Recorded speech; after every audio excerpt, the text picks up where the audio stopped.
Imagine it's a sunny Tuesday afternoon, January 14th, 2020. Children at an elementary school in Los Angeles are playing outside during recess.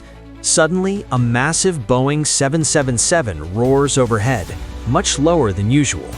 A moment later, the children stop playing. They feel droplets on their skin. It smells sharp, like chemicals. It smells like gasoline. That day, Delta Flight 89 dumped 15,000 gallons of jet fuel directly over a populated city, injuring dozens of people on the ground.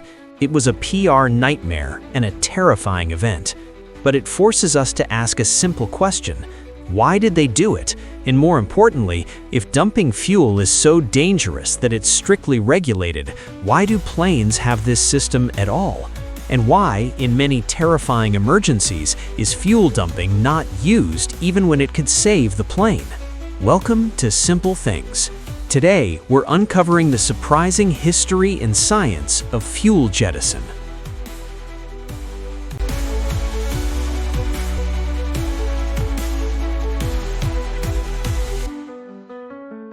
To understand fuel dumping, we first have to understand a basic flaw in airplane design. Most long-haul airplanes are too heavy to land the moment they take off. It sounds crazy, right? But it's simple physics. Every aircraft has two critical numbers. The first is the maximum takeoff weight.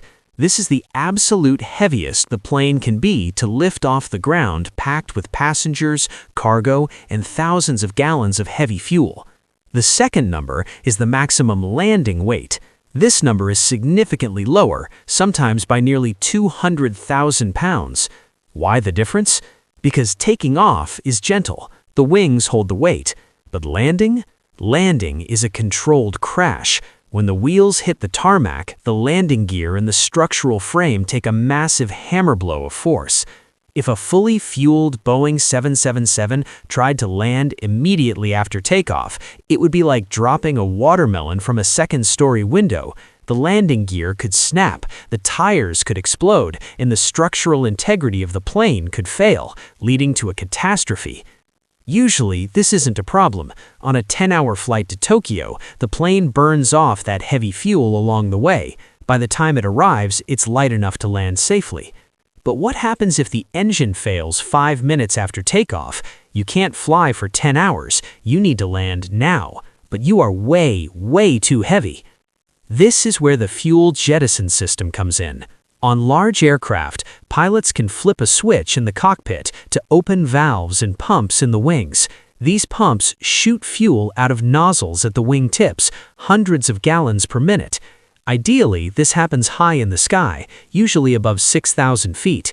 At that altitude, the fuel atomizes. It turns into a fine mist and evaporates into the atmosphere before it ever touches the ground. It's not great for the environment, but it's better than a crashing plane. So if it's a safety feature, why does the title of this video say fuel dumping cannot be used? Well, there are two reasons. The first is that most planes actually can't do it. Next time you fly on a Boeing 737 or an Airbus A320, the planes used for almost all domestic flights, look at the wing. You won't find a dump nozzle. These planes have no fuel dumping system. Why? Because they are physically small enough that the difference between their takeoff weight and landing weight isn't huge. In an emergency, they're certified to just land overweight. It might blow a tire or require a safety inspection afterwards, but the plane won't break. So to save money and weight, manufacturers simply don't install the system. But for the big jumbo jets that do have it, they often can't use it when they need it most. Here is the dark reality of fuel dumping. It takes time, a lot of time.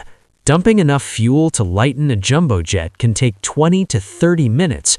In a dire emergency, like a fire on board, you don't have 20 minutes. This was the tragic lesson of Swiss Air 111 in 1998. The pilots smelled smoke in the cockpit shortly after takeoff.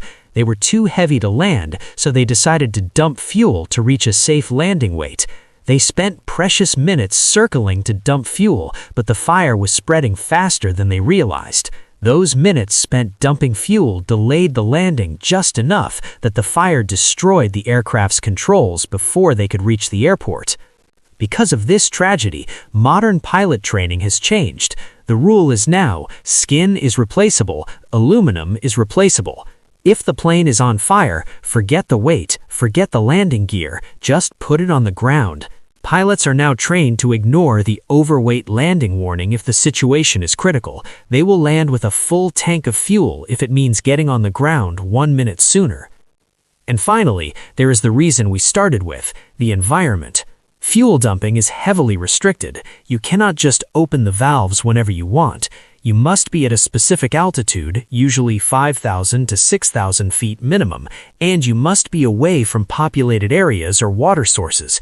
In the Delta Flight 89 incident, the pilots were in a difficult spot. They had an engine compressor stall and felt they needed to land immediately, but they were at a low altitude, only 2,000 feet. When they activated the dump system that low, the fuel didn't have time to evaporate. Gravity took over.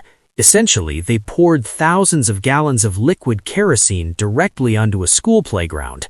While it was a PR disaster, it highlights the pilot's dilemma. Do I land heavy and risk breaking the plane, or do I dump fuel low and poison the people below? So, why fuel dumping cannot be used? It cannot be used if you are flying a smaller plane because you don't have the button. It cannot be used if you are on fire because you don't have the time.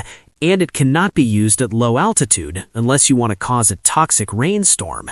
It remains one of aviation's most dramatic, last resort options, a system that is essential to have, but one that every pilot hopes they never, ever have to touch.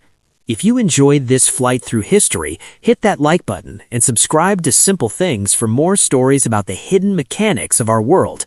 See you in the next video.